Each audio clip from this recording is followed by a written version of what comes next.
ভাঙড় রাজারহাট দিয়ে গঙ্গায় হাবড়ায় বালুকে অ্যারেস্ট করে অনেক কাজ করেছে। ও অ্যারেস্ট করেছে কিসের জন্য?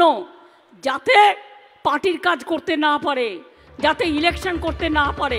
নেতাজি ইন্ডোর স্টেডিয়ামের পর দেগঙ্গার সভা। ফের একবার রেশন দুর্নীতিকাণ্ডে গ্রেফতার হওয়া জ্যোতিপ্রিয় মল্লিকের পাশে দাঁড়ালেন মমতা বন্দ্যোপাধ্যায়। শিক্ষায় নিয়োগ দুর্নীতির মামলায় গ্রেফতার হয়েছেন প্রাক্তন শিক্ষামন্ত্রী পার্থ চট্টোপাধ্যায়। জেলে রয়েছেন তৃণমূল বিধায়ক এবং প্রাথমিক শিক্ষা পর্ষদের প্রাক্তন সভাপতি মানিক ভট্টাচার্য। গরু পাচার মামলায় গ্রেফতার হয়ে দিল্লির তিহার জেলে রয়েছেন অনুব্রত মণ্ডল। গত মাসে নেতাজি ইন্ডোরের সভা থেকে সরাসরি সেই জেলবন্দি নেতাদের পাশে দাঁড়িয়েছিলেন তৃণমূল নেত্রী। আজকে খুব হাসছেন, ভাবছেন কেষ্ট জেলে, পার্থ জেলে, আমাদের আরও কয়েকজন জেলে, আমাদের মানিক ভট্টাচার্য জেলে, অনেকেই জেলে, বালু জেলে। এটাই চলবে? বালুকে নিয়ে গেছে জেলে, ডান্ডার পর ডান্ডা খেয়েছে। এরা অনেক ডান্ডা খেয়েছে, অনেক লড়াই করেছে।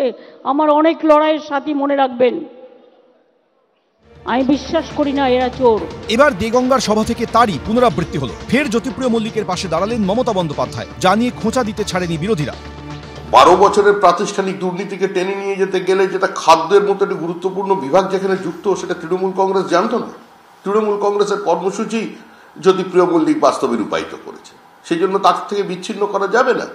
বরঞ্চ যারা বলছিলেন যে 21-এর আগে আর 21-এর পরে সব নাকি পরিচ্ছন্ন হয়ে গেছে, তাদেরও বার্তা দিয়ে দিলেন যে তৃণমূলের মূল যে কর্মসূচি, এবং সেটা হচ্ছে সকলকে সঙ্গে নিয়ে চলা, প্রাতিষ্ঠানিক লুটে সহযোগিতা করা। এর মধ্যেই সম্প্রতি প্রকাশিত হয়েছে 2024-এর সরকারি ক্যালেন্ডার। সেখানে মিনিস্টার ইনচার্জের তালিকায় প্রথম নামটি জেলবন্দি জ্যোতিপ্রিয় মল্লিকের।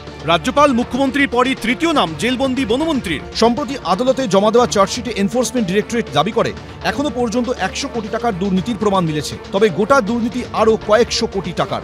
36 কোটি টাকা গেছে ধৃত প্রাক্তন খাদ্যমন্ত্রী জ্যোতিপ্রিয় মল্লিকের কাছে। সরকারি ক্যালেন্ডারে তার নাম নিয়ে আক্রমণ শানিয়েছে বিরোধীরা। ভালো, তোমরা আবু বেনাদেমের গল্প পড়নি? যে বলেছিল যে এই যে কারা কারা সব ভালো লোকজন আছে, তাদের নামের তালিকা আছে, তো যে সবার শেষে যাতে আবু বেন আদেম তার নাম এঞ্জেলকে বলেছিল লিখে দেয়।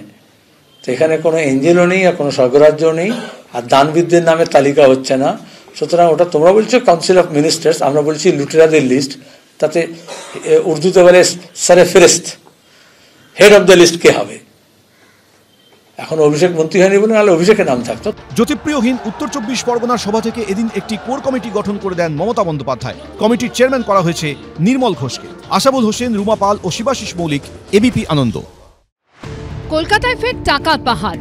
এবার মধ্যরাতে তল্লাশি চালিয়ে কেশরপুর থেকে প্রায় 2 কোটি টাকার হদিশ পেল ইডি। কেন্দ্রীয় এজেন্সি সূত্রে খবর, বিহারের পাটনায় সাইবার জালিয়াতি সংক্রান্ত একটি এফআইআর দায়ের হয়। অভিযোগ, ভুয়ো কল সেন্টার খুলে বিদেশি নাগরিকদের লক্ষ লক্ষ টাকা প্রতারণা করা হয়। তারই তদন্তে উঠে আসে কলকাতার নাম।